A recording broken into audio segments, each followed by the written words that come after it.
So, you've been feeling ill, you think you need to see a nurse or a doctor. I can help.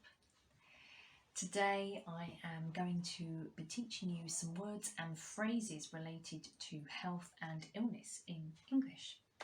So if you do find yourself, or you unfortunately find yourself in an English speaking country or the UK and you get ill, I'm going to teach you some phrases of how to express that, okay? So firstly, a note about American English and British English. There is one difference that you might notice. So in American English, they use the word sick to mean generally ill.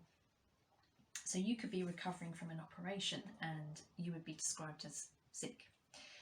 But in British English, we actually mean it more productively. So we mean to vomit, okay? Having said that, you will hear it used, both ways, but it might just be something that you do notice. So we would use the possessive form of the verbs have and got to describe what we are experiencing. For example, I've got a really bad headache, I've got really bad toothache, I've got a bad stomachache, I've got backache, for example. We can also say it another way. I have pain in my head. I have a really bad pain in my back. I have a really bad pain in my ear, for example. So it's a possessive way of saying I have this, I've got this. We would also use link verbs to talk about the way we feel, and we would use feel and like in this way. So we could say, I feel like I'm going to be sick. I feel awful. We can put an adjective in there as well, okay? I've been feeling like this all week, and here we would use the present perfect tense, and also we can use the past perfect as well to talk about the duration of something we've been experiencing. I've had this cough since last week. We can use since as an adverb.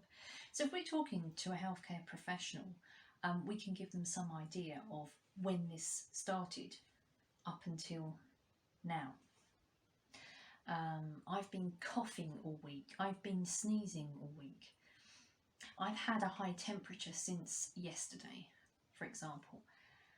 Having a high temperature is also described as a fever, and we sometimes say running a high temperature as well. It's just a way we express it. So, tenses, verbs, some adjectives as well. Terrible, awful. Symptoms could also include feeling dizzy or sick. These are quite common things. Pain, aches, sick, dizziness. These are for more acute illnesses, and acute means short. But if you had a long-term health condition, in medical terms this would mean a chronic condition, long-term. And if you do suffer with something like asthma, diabetes, high blood pressure, then you have a long-term health condition. And so, quite simply, the way to express that is I have a long-term health condition, which is asthma, diabetes.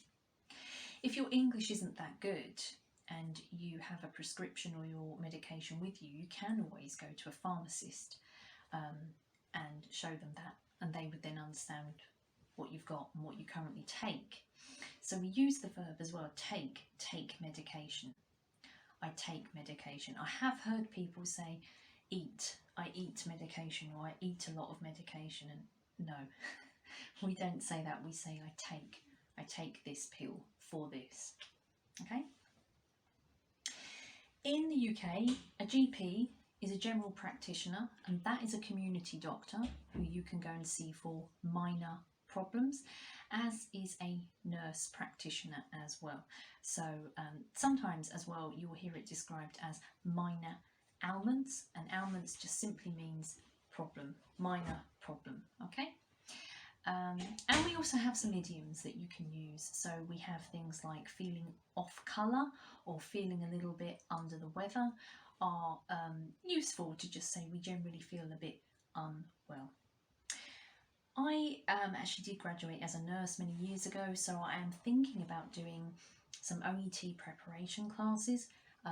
If that is something you would be interested in, then please do drop me a note in the comments. As always, thank you for watching. I hope you found this useful, and please do consider subscribing if you liked it. Thank you. See you next time.